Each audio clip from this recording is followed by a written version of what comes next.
नगरसुपा highway MH17CZ8254 super splendor two व्हीलरला एका डंपरने धडक दिली।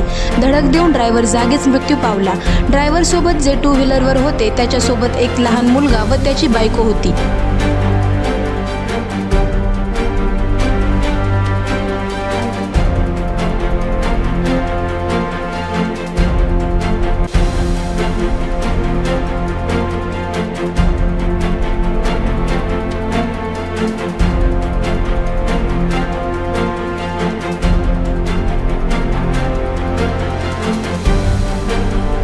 बायको व लहान मुलाला हॉस्पिटलमध्ये नेण्यात आले असून हा अपघात नगरसुपा येथे झाला असून वाळूच्या भरलेल्या डंपरने हा अपघात झालाय। आवाज जनतेचा न्यूजसाठी प्रतिनिधी अभिषेक बारसे।